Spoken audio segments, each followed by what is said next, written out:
आप सभी भाई-बहनों का आध्यात्मिक ज्ञानात्मक चैनल की ब्रह्म मुहूर्त ज्ञान उपदेश कक्षा में एक बार फिर स्वागत है।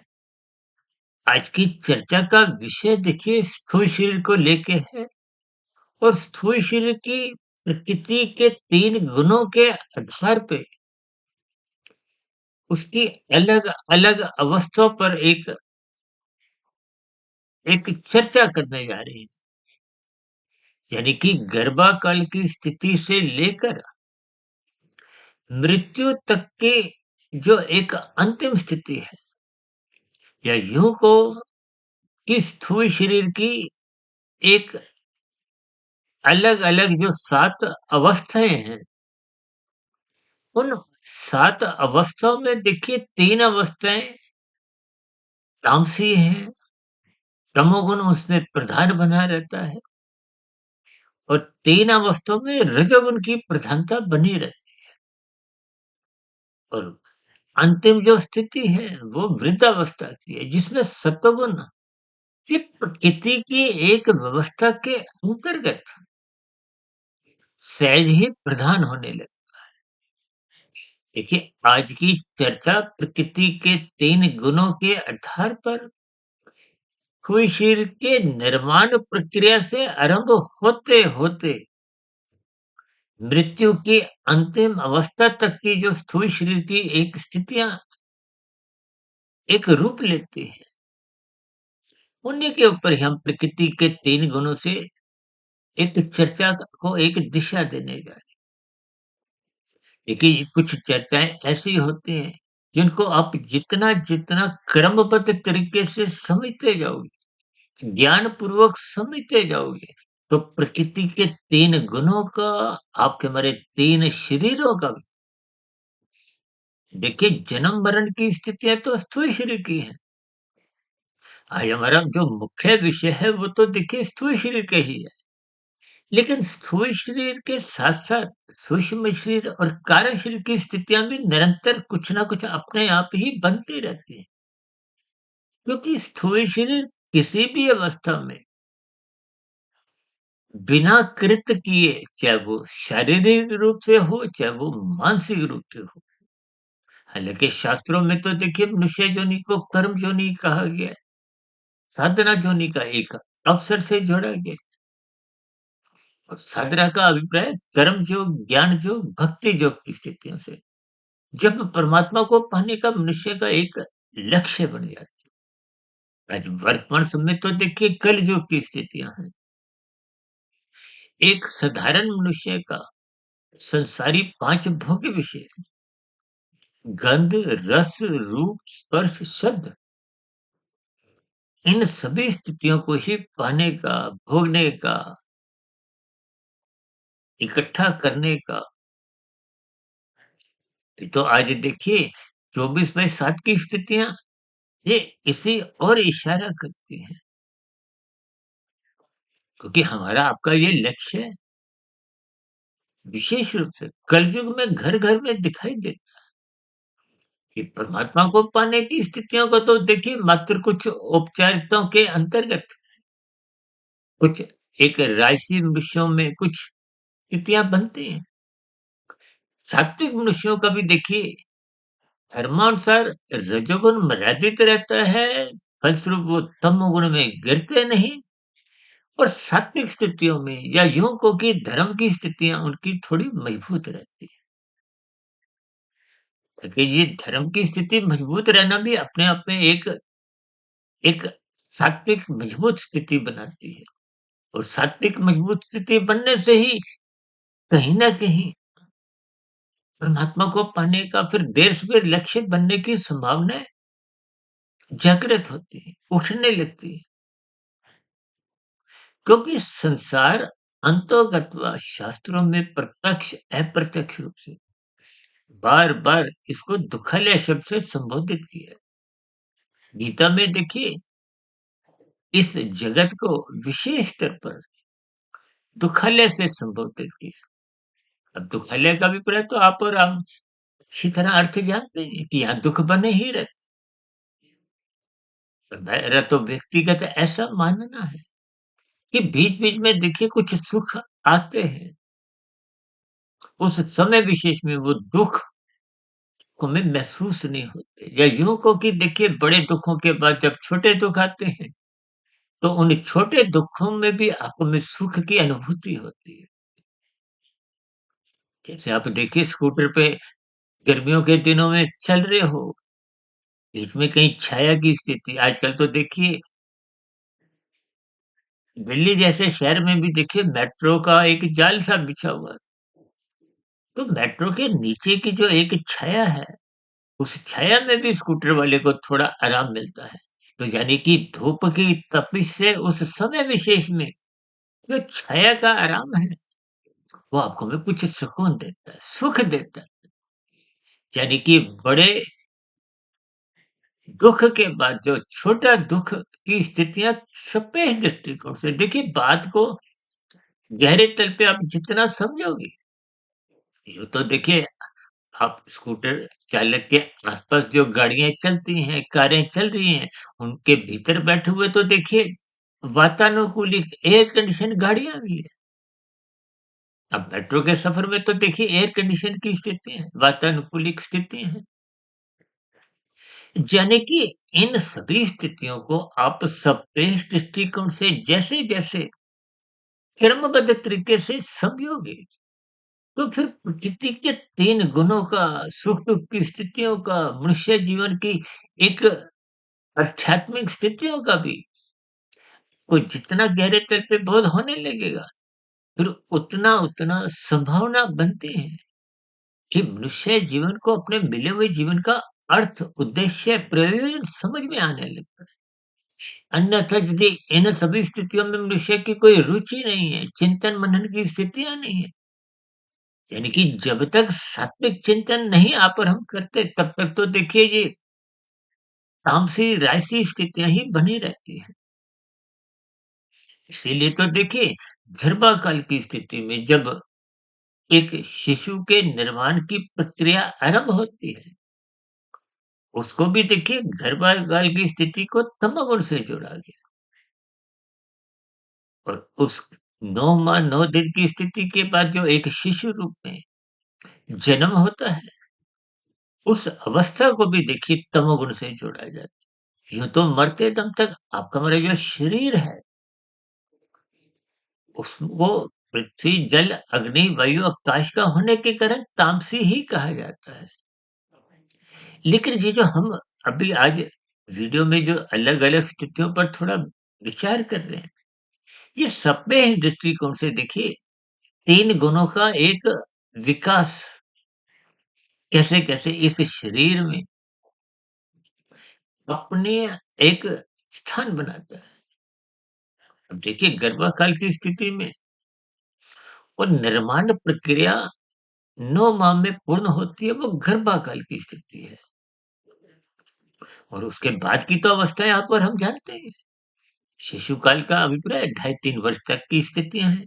अब आजकल तो उसके बाद देखिए बच्चों को स्कूल भी भेज दिया जाता है, भले ही उस स्कूल का नाम प्ले स्कूल को हो, प्राइमरी स्कूल को हो, यानी कि आरंभिक स्थितियों में बचपन अवस्था तक, यानी कि प्रथम अवस्था गर्भाकाल की, दूसरी अवस्था जब तक बच्चा लगभग घर पे रहता है, शिशुकाल की अवस्था, ये दोनों अवस्थाएँ तामसी हैं, तमोगुण की इसमें प्रधानता बनी रहती है।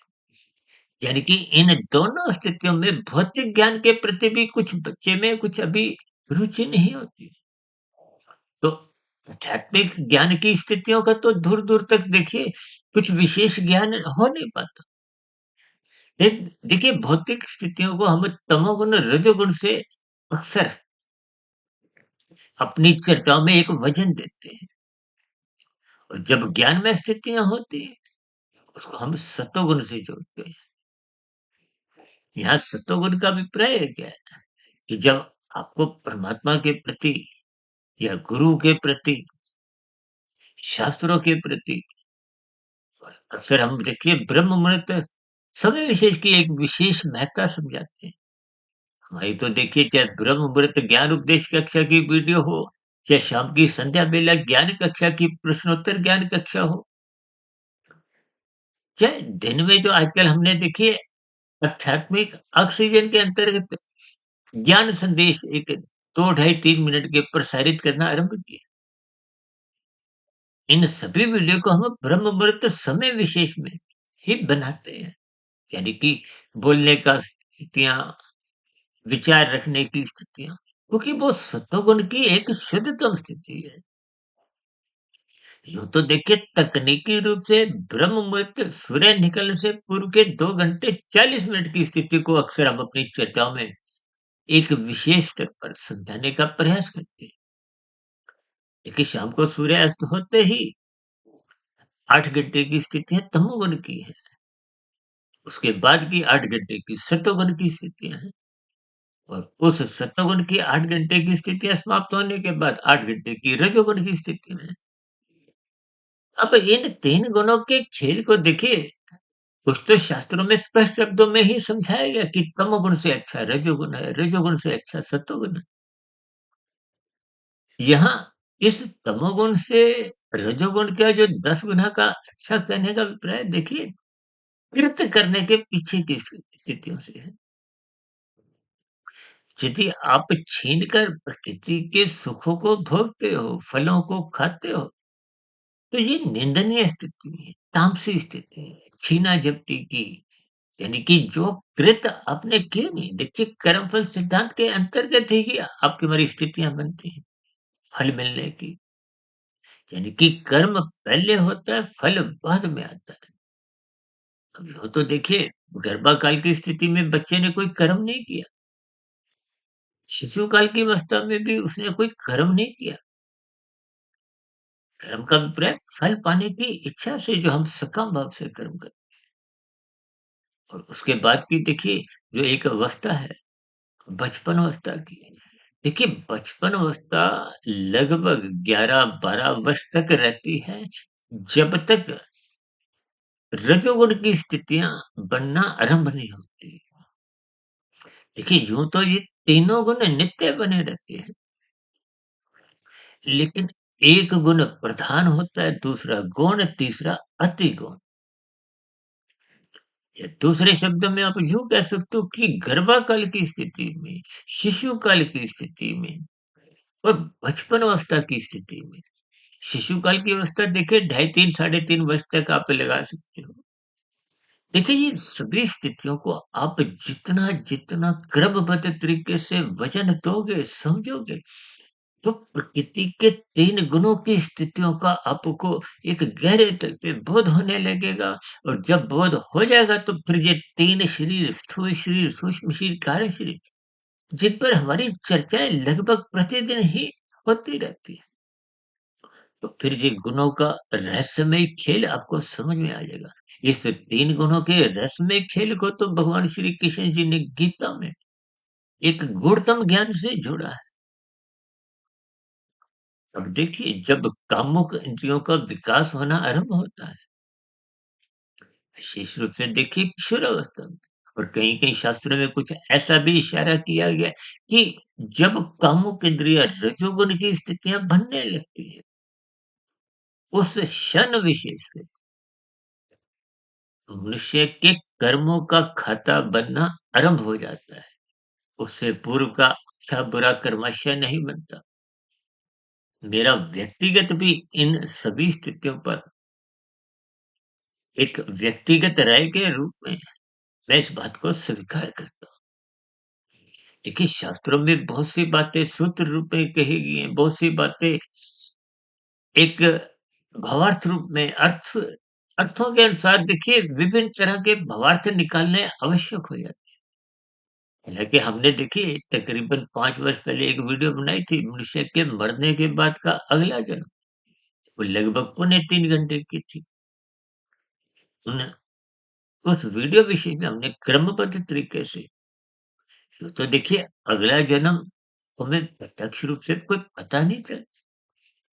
ना होने से पहले, ना होने के बाद की स्थितियों में देखिए कुछ हम एक अनुमान के स्तर पर ही कुछ शास्त्रों की देखिए जो प्रकृति के 3 गुणों के लक्षण हैं, स्वभाव है, प्रकृति की व्यवस्था जो अनादि काल से चलती आ रही है। शास्त्रों में तो देखिए सब स्थितियों पर क्रमबद्ध ज्ञान विशेष रूप से समझाया गया है। लेकिन हम सभी भाई-बहनों की देखिए कुछ क्षमताएँ हैं। अब कोई बच्चा देखिए जैसे नर्सरी कक्षा में पढ़ रहा है, कोई तीसरी में, कोई 7वीं में, कोई 12वीं में, कोई कॉलेज के पहले साल में, कोई तीसरे, कोई और ऊँचे संस्थान में। लेकिन जैसे भौतिक स्तर पर अलग-अलग ज्ञान की कक्षाएँ होती हैं, इसी तरह आपके हमारे भीतर भी देखिए कार्य शरीर में जैसे-जैसे ज्ञान में स्थितियाँ होती हैं। ज्ञान में स्थिति का अभिप्राय देखिए आपके हमारे कार्य शरीर में तमोगुण की अलग स्थिति है, रजोगुण की अलग और सत्वगुण की अलग। जिस गुण की अधिक प्रधानता होती है वही आपका हमारा स्वभाव बन जाता है। जैसे अक्सर मैं उदाहरण देता हूँ ना संसद में देखिए जिस दल के सदस्यों का बहुमत होता है उसी का ही प्रधानमंत्री बनता है।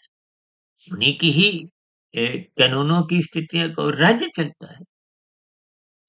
ठीक इसी तरह आपके भीतर भी देखिए स्थूल शरीर के स्तर पर ये तो अलग-अलग हमने अवस्थाएं बताई। अभी हमने देखिए तमोगुण तक की स्थिति बताई है ना। इसी तरह उसके आगे की स्थितियों पर अभी हम चर्चाएँ करते हैं। लेकिन स्थूल शरीर के स्तर पर आप प्रकृति के 3 गुणों का जितना सकाम भाव से संग करते हो, उस संग के रंग को आप और हम सहज ही एक कार्य शरीर में मन बुद्धि के स्तर पर मन बुद्धि के स्तर पर देखिए एक कुछ अनुकूलताएँ विचारों के स्तर पर बनने लगते हैं। और वो विचार ही कारण शरीर में पहुँचते-पहुँचते वो संस्कार का रूप धारण कर लेती है, स्वभाव बन जाती है। और जिस गुण का आप और हम अधिक संग करते हैं, उसका प्रभाव कारण शरीर में अधिक मात्रा में अनुपात में होता है, फिर उसी की ही चलती है। जैसे संसद में विपक्ष वालों की नहीं चलती, विपक्ष के सदस्यों को कानून बनाने की, लागू करने के उनके पास कुछ अधिकार नहीं होते। देखिए, बात को उतने उतने अर्थ में लेना कि आपको हमें शास्त्रों की बातें क्रमबद्ध तरीके से बस समझ में आए। अब देखिए ना, एक निर्दलीय होते हैं, उसको आप अति गौण स्थिति में समझ सकते हो। जिनका बहुमत होता है, जिनकी सत्ता होती है, जिनका प्रधानमंत्री होता है, उसको आप स्वभाव समझ सकते हो, संस्कार समझ सकते हो, उन्हीं की ही चलती है। आपके बारे भी देखिए जो ईश्वर अवस्था में जो आप और हम कर्म करने आरंभ कर देते हैं, यूँ तो देखिए बचपन काल से ही आपके बारे कुछ क्रियाएँ दिखती हैं।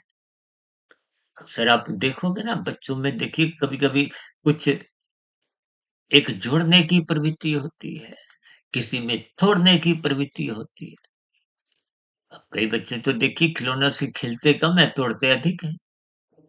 तो ये पूर्व के बने हुए संस्कारों की स्थितियाँ होती हैं। हालाँकि आज हमारा देखिए विषय केवल स्थूल शरीर की अलग-अलग अवस्थाओं तक ही है, ताकि 3 गुणों की स्थितियों को आप और हम समझ जाएँ। देखिए वृद्धावस्था में आपका हमारा मन सत्संग में क्यों लगने लगता है? जैसे परीक्षा में आप बैठते हो ना, पहला घंटा, दूसरा घंटा, फिर ढाई 3 घंटे के आस-पास जब करीब होते हैं, तो अंतिम स्थितियों में वो जो परीक्षा में आप और हम बैठते हैं, हम बहुत अधिक सावधान हो जाते हैं। अब सावधान होना, सचेत होना ही सात्विक स्थिति है। जो मनुष्य सचेत नहीं होता, अब देखिए ना, अभी हमने कहा ना 7 अवस्थाएँ, एक गर्भाकाल, फिर शिशुकाल, फिर बाल्यकाल और जैसे ही कामुक इंद्रियों का विकास होना आरंभ हो जाता है, वो एक किशोर अवस्था का आरंभ है। ये किशोरावस्था लगभग 10 साल बनी रहती है। उसके बाद लगभग युवावस्था का देखिए इन सभी स्थितियों पर वह अपने अनुभव के आधार पे शास्त्रों की त्रिगुणात्मक गुणों की स्थितियों को आधार में लेते हुए और भी देखिए शास्त्रों में जो स्थितियां सूत्र रूप में एक सैद्धांतिक स्तर पर समझाई जाती है, उन्हीं को ही आधार में लेते हुए मैं अपनी चर्चा को एक गति देता हूँ। आज तक हमने देखिए ब्रह्म मुहूर्त ज्ञान उपदेश कक्षा में लगभग 250-70 जो वीडियो प्रसारित की है, ये सभी ज्ञान कक्षाएं इन सभी 3 गुणों को ही यानी कि प्रकृति, माया को हो, 3 गुण को हो और इन 3 गुणों से आपके मेरे 3 शरीर हैं। ये जो 84 लाख योनियों की हम बार-बार चर्चाएँ करते हैं, इसका संबंध केवल स्थूल शरीर से है। सूक्ष्म शरीर, कारण शरीर से इनका संबंध नहीं है। जब मृत्यु होती है, तो स्थूल शरीर की होती है। स्थूल शरीर की मृत्यु के उपरांत ही यानी कि अगले क्षण में ही हमारा जो अगले जन्म की प्रक्रिया है, वो आरंभ हो जाती है। मेरा तो व्यक्तिगत ऐसा मानना है। उस वीडियो में भी हमने कुछ ऐसे ही विस्तार से समझाया था कि अगला जन्म निर्धारित होते ही ये वाला यानी कि वर्तमान जीवन छीन लिया जाता है, छोड़ दिया जाता है जब मृत्यु आ जाती है। देखिए गर्भकाल, शिशु काल और बचपन अवस्था ये 3 तामसी स्थितियाँ हैं। किशोरावस्था और किशोरावस्था से रजोगुण विकसित होना आरंभ हो जाता है। क्योंकि कामुक इंद्रियों का विकास होना आरंभ हो जाता है युवावस्था में आते-आते। यानी कि किशोरावस्था स्थूल शरीर की चौथी अवस्था और युवावस्था एक 5वीं अवस्था है। इस युवावस्था में रजोगुण पूर्ण रूप से विकसित हो जाता है।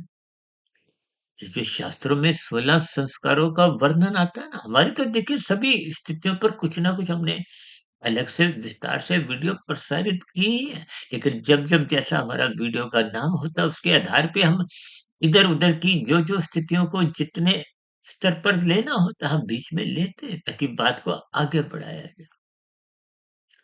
यानी कि युवावस्था में इसीलिए विवाह का एक संस्कार रखा गया है कि आजकल तो देखिए कलयुग की स्थितियाँ हैं। लिव इन रिलेशनशिप की और भी देखिए कुछ ऐसे ही युवावस्था के स्तर पर कुछ स्थितियाँ जब बिगड़ती हैं, बिगड़ने का अभिप्राय तमोगुण की स्थितियाँ होती बिगड़ने की जितनी भी स्थिति है, बिगड़ने का अभिप्राय जो शास्त्र विरुद्ध स्थितियाँ हैं। अब शास्त्रों में तो देखिए अब भगवत प्राण की जो चर्चाएँ होती हैं, देखिए आरंभिक ज्ञान वेदों का है। वेद किसी ने भी लिखे नहीं, वो आपके मेरे जीवन के एक दिशा निर्देश है। उसमें प्रकृति के 3 गुणों का विस्तार से वर्णन है, ये करो, ये मत करो। बस इतनी सी बात मनुष्य को यदि समझ में आ जाए, तो उसका जीवन सुधर जाता है। सुधरने का अभिप्राय सात्विक बन जाता है। तो यदि आप और हम राजसी स्थितियों में ही छलांगे लगाते हैं, जो कि वर्तमान समय में देखिए 24/7 विषय भोगों की आसक्ति के हमारे घरों में, आपके हमारे व्यक्तिगत स्तर पर छलांगे लगाती है, जिसके फलस्वरूप इन छलांगों में कहो, इन राजसी स्थितियों में क्योंकि रजोगुनी मनुष्य का ज्ञान कुछ धुंधला होता है।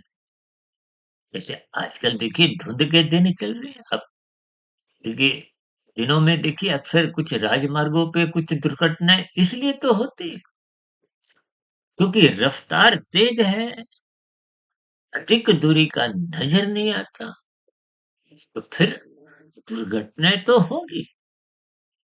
इसलिए तो कहते हैं, रफ्तार धीरे रखो, उतनी धीरे कि आपको आगे का नज़र आए। देखिए बात राजमार्ग की नहीं है, बात धुंध की नहीं है, बात रजोगुण की स्थिति से है। अब युवा वर्ग में देखिए जोश ही जोश होता है, रोष भी होता है। रोष का अभिप्राय तमोगुण की स्थिति से है और जोश का अभिप्राय रजोगुण की स्थिति से। होश है नहीं, ज्ञान है नहीं, लेकिन तमोगुण है, रजोगुण है, सतोगुण कहीं भी है ही नहीं। फिर ऐसी स्थितियों में गलतियां होती हैं, बार बार पाप कर्म होते हैं और कानून का उल्लंघन तो फिर युवा वर्ग में अक्सर आप और हम देखते हैं। लेकिन ये सब स्थितियों को मात्र अपने एक भावार्थ रूप में गुणों की स्थितियों को समझना है और आपके मेरे शरीरों की जो अलग अलग अवस्थाओं का एक विकास होता है, इन सभी स्थितियों को आपको हमें समझना है। बात जितने स्तर पर आप और हम समझ जाएंगे, फिर उतने उतने स्तर पर आपके हमारे जीवन में अनुशासन भी बनेगा, दिनचर्या व्यवस्थित रहेगी, यानी कि जीवन को एक सार्थक स्थितियों की ओर। अभी हमने कुछ दिन पहले देखिए एक वीडियो प्रसारित किया था कि जीवन में सफलताओं से अधिक महत्व सार्थक स्थितियों को दो। अब सफलताएं तो देखिए, अब क्या कोई प्रधानमंत्री बन जाए, बड़े से बड़ा उद्योगपति बन जाए, फिल्मी जगत का हीरो, खेल जगत का नामी नामी खिलाड़ी, ये सभी सुख सुविधा की स्थितियां, मान प्रतिष्ठा की स्थितियां, पदों की स्थितियां, इनका संबंध केवल स्थूल शरीर से है। और स्थूल शरीर तो देखिए निरंतर मृत्यु के आगोश में रहता है। अभी हमने देखिए तामसी स्थितियां, गर्भाकाल, शिशुकाल, बचपन अवस्था की, और इसी तरह तीन स्थितियां राजसी, यानी कि किशोरावस्था, फिर युवावस्था। इसलिए युवावस्था में विवाह का संस्कार रखा गया, क्योंकि तन के स्तर पर कोई बिगाड़ नहीं है। ये विवाह की स्थितियों को कानून भी मान्यता देता है, धर्म भी, शास्त्र भी, समाज भी।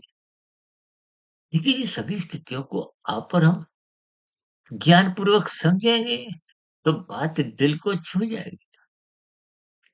यानी कि आप और हम इन अच्छी बुरी स्थितियों को जब तोलेंगे तो आपको हमें अच्छाई से जुड़ना है। अच्छाई से जुड़ने से ही आपको हमारे जीवन अनुशासित होता है। तीसरी, युवावस्था के बाद की जो स्थिति है वो प्रौढ़ अवस्था है। प्रौढ़ अवस्था का यूं को कि युवावस्था ढलने लगती है और वृद्धावस्था आने की कुछ आरंभिक स्थितियां बनने लगती है। हालांकि देखिए इन गुणों के आधार पे ये शरीरों की अलग अलग स्थितियों का शास्त्रों में मेरे पढ़ने में नहीं आया, लेकिन तर्क संगत स्थितियों के आधार पर अर्थपूर्वक भावार्थपूर्वक मैं इन सभी स्थितियों को कुछ विशेष स्तर पर प्रकाश डालता हूँ। परमात्मा की प्रेरणा को हो, गुरुओं का आशीर्वाद का हो, और ब्रह्म मुहूर्त समय विशेष में इन सभी स्थितियों को समझाने में एक विशेष अनुकूलताएं बनने लगी। आत्मा द्वारा कुछ ऐसे ही उदाहरण कहो, वो सहज ही जीवे में मन बुद्धि के स्तर पर आने लगते हैं, ताकि बात आपको भी समझ में आ जाए। देखिए मेरा स्वयं का ज्ञान परिपक्व हो, आपका मार्गदर्शन हो, इन सभी स्थितियों में समाज में सुख शांति का, प्रेम का, एक सौहार्द का वातावरण बनता है, जिसके फलस्वरूप समाज में किसी भी प्रकार की कोई प्रतिस्पर्धा की स्थितियां को हो, छल कपट की हेरा फेरी, आजकल तो देखिए डिजिटल अपराध कितने बढ़ते जा रहे हैं। तो ये सभी स्थितियां देखिए तामसी हैं। तमोगुण जब जब आपके हमारे जीवन में गहरे तल पे आएगा, तो समझो आपके हमारे जीवन में बिगाड़ आता है, कार्यशील बिगड़ता है, और बिगड़ा हुआ कार्यशील फिर मनुष्य को मरने के बाद ये अधोगति की जो नीचे की 80 लाख प्रकार की योनियां हैं, उनमें जाने पर विवश कर देता है। महात्मा तो देखिए समदर्शी है। महात्मा किसी का पक्षपात नहीं लेते। प्रकृति के कर्म पर सिद्धांत में किसी भी प्रकार का कोई किंतु परंतु की स्थितियां नहीं है। ये सभी प्रक्रियाएं प्रकृति में अपने आप ही बढ़ती जाती हैं। यानी कि इन सभी स्थितियों से आप और हम बच नहीं सकते। इसलिए तो गीता में भगवान श्री कृष्ण जी ने कहा है, निष्काम भाव से कर्म करो। कर्मफल सिद्धांत की परिधि से बाहर आ जाओ। और निष्काम भाव से कर्म होने का मतलब क्या है? कर्म योग, ज्ञान योग, भक्ति योग। आरंभिक स्तर पे देखिए, कर्म फल से हट के हम जब फल हट हट जाता है, तो वहाँ योग फिक्स हो जाता है। योग का मतलब आत्मा परमात्मा की समता से, आत्मा ज्ञान स्वरूप है, परमात्मा अनंत स्वरूप से। ये सभी स्थितियाँ देखिए, जब प्रौढ़ अवस्था लगभग आरंभ होती है, वृद्ध अवस्था यानी कि प्रौढ़ अवस्था जब समाप्त होती है, तो वृद्धावस्था आरंभ हो जाती है। अक्सर आप सत्संग की स्थितियों में वृद्धावस्था के लोगों को अधिक देखोगे। इसका अभिप्राय क्या है? जैसे परीक्षा के अंतिम समय में यहाँ पर हम सचेत हो जाते हैं, कोई गलत उत्तर तो नहीं लिखा, उसमें सुधार करते हैं। हालाँकि देखिए, कर्मों की स्थितियों में सुधार की गुंजाइश नहीं होती। जो कर्म आपने कर दिया, उसको घटा-बढ़ा नहीं सकते। हाँ, आप नए पुण्य कर्म कर सकते हो, अपने संस्कार अच्छे बना सकते हो, कि जो पहले के किए गए पाप कर्मों का जो बुरा परिणाम आएगा, क्योंकि बिना संस्कार के वो जो दुःख रूपी प्रतिकूल परिस्थितियाँ हैं, वो अपना प्रभाव दिखा नहीं पाती। हालाँकि आज हमारा देखिए वो विषय नहीं है, इन सभी स्थितियों को ज्ञानपूर्वक समझना चाहिए। यानी कि तमोगुण की 3 अवस्थाएँ, रजोगुण की यानी कि 3 अवस्थाएँ, किशोर अवस्था, युवावस्था और प्रौढ़ अवस्था। और प्रौढ़ अवस्था के बाद की जब अंतिम स्थिति है, वो 7वीं अवस्था है, वो सात्विक है। यानी कि जब आपका मेरा मन जागने लगता है, किसके प्रति? सत्संग के प्रति। गुरु के प्रवचनों को आप और हम आदरपूर्वक सुनते हैं। और यदि आप हम इस वृद्धावस्था में भी जागते नहीं, हालाँकि देखिए, क्योंकि स्थूल शरीर के स्तर पर विभिन्न प्रकार की कमजोरियाँ आ जाती हैं। भौतिक विषयों में स्थूल शरीर के स्तर पर मनुष्य की पकड़ कमजोर होने लगती है, पाचन क्रिया कमजोर हो जाती है। और कहीं-कहीं तो आप देखते हो ना, आपको माने चलने-फिरने में भी 2 आदमियों का सहारा लेना पड़ता है। स्वयं अपना ग्रास रोटी का तोड़ने में भी कठिनाइयाँ आने लगती हैं। और कहीं-कहीं तो स्थितियाँ और बिगड़ती हैं, तो मनुष्य को एक तरल पदार्थ नली के रूप में दिया जाता है। मल-मूत्र त्यागने की स्थितियाँ भी जब बिगड़ जाती हैं, तो आपको हमें विक्रम नली द्वारा ये सभी स्थितियाँ देखिए, आप और हम इनको भावार्थ रूप में समझना है। क्योंकि जब-जब दुःख आते हैं, दुःख सदा ही परमात्मा से जुड़ते हैं। दुःख संसार से एक वैराग्य जगाते हैं। अक्सर वृद्धावस्था की स्थितियों में आपने देखा होगा, अच्छे-अच्छे उद्योगपति जिन्होंने लाखों, करोड़ों, अरबों भी कमाया होता है, कुछ दान की प्रक्रिया उनके जीवन में आरंभ हो जाती है। क्योंकि जब ज्ञान अपना प्रभाव दिखाता है, प्रकाश दिखाता है। अब प्रकाश में तो आपको मैं देखिए, धुंध में कोई नज़र नहीं आता। यानी कि राशि मनुष्य को विषय की मरने के बाद की स्थितियों पर कोई चिंतन नहीं होता। जो वो कर्म जोश में कर रहे हैं, उस पर कोई पछतावा भी नहीं होता। लेकिन वृद्धावस्था में इन सभी स्थितियों पर प्रकाश आने लगता है।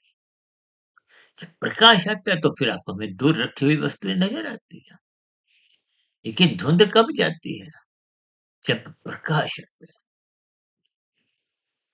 अज्ञानता कहो, अंधकार कहो, कब जाता है? जब प्रकाश आता है। यानी कि तमोगुण, रजोगुण दोनों को ही दूर कौन करता है? प्रकाश। यानी कि सतोगुण, यानी कि ज्ञान, यानी कि गुरु, यानी कि शास्त्र, या दूसरे शब्द में को ब्रह्म मुहूर्त। देखिए, इन सभी स्थितियों को आप जितना-जितना क्रमबद्ध तरीके से समझते जाओगे, तो जीवन का जो एक निचोड़ है, सार है, वो आपको में समझ में आ जाएगा। जितनी जल्दी देखिए इन 3 गुणों की स्थितियों में देखिए हम जितनी जल्दी ज्ञान में स्थिति बना लेते हैं, यूँ तो आपकी आत्मा, मेरी आत्मा, सबकी ही आत्मा देखिए ज्ञान स्वरूप है। अब आप देखोगे ना बचपन में भी कुछ लोगों का एक आत्मा के प्रति झुकाव होता है। या कि देखिए ये पूर्व जन्मों के संस्कार होते हैं। क्योंकि कार्यशील तो हम पिछले अब इस जीवन में आप ये हमारी जब मृत्यु होगी, देखिए मायातीत की स्थिति यदि नहीं होती तो मृत्यु के साथ ही अगली योनि का निर्धारण वो कार्यशील के आधार पे होता है। कर्मों के आधार पे योनि होती है, संस्कारों के आधार पे स्थितियाँ बनती हैं। तो संस्कार मरते दम तक या मरते समय जैसी स्थिति में होते हैं, उसी स्थिति में ही वो अगली योनि में वो संस्कार चले जाते हैं। जैसे हम रात को जहाँ सोते हैं, उठते भी वहीं से ही हैं। यदि आप बेडरूम में सोए हो तो बेडरूम में उसी पलंग से ही सुबह उठोगे। उठने का अभिप्राय अगला जन्म से है। अभी कुछ दिन पहले हमने एक वीडियो प्रसारित की थी, छोटी मृत्यु, बड़ी मृत्यु। इन सभी स्थितियों को आप अभी ज्ञानपूर्वक समझिए। आज की चर्चा भी लगभग अब आधे घंटे से अधिक हो गई है। तो परमात्मा की प्रेरणा से, गुरुओं के आशीर्वाद से कुछ स्थूल शरीर की स्थितियों पर हमने देखिए 3 गुणों का एक क्रमबद्ध ज्ञान देने का एक प्रयास किया है। हो सकता है समझाने में, कुछ उदाहरण देने में, कुछ मेरी भी कमी रह सकती है। देखिए समझना और बात है, समझाने में एक विशेष कृपा परमात्मा की बनी होने से ही समझाने की प्रक्रिया पूर्ण होती है। फिर भी आज की स्थिति में आपके मन में कोई प्रश्न उठ रहा हो, कोई आपके मन में मेरे आध्यात्मिक ज्ञानात्मक चैनल सुधीर भाटिया फकीर के प्रति आपके मन में कोई सुझाव आ रहा हो, या मेरी ही कही गई बातें आपको एक सही नहीं लगी, आपका विरोध हो, आपत्ति हो, शिकायत हो, इन सभी स्थितियों को आप नीचे दिए गए कमेंट्स बॉक्स पर जाकर देखिए प्रश्न, सुझाव और शिकायत लिख सकते हो। अब चर्चा विशेष को यहीं विराम देते हैं। दिन में मिलते हैं आध्यात्मिक ऑक्सीजन के रूप में और शाम को मिलेंगे प्रश्नोत्तर ज्ञान कक्षा में। तब तक सुधीर भाटिया फकीर को इजाजत दें। सभी भाई बहनों का इस चर्चा विशेष को ध्यानपूर्वक, धैर्यपूर्वक और गंभीरतापूर्वक सुनने के लिए बहुत बहुत धन्यवाद।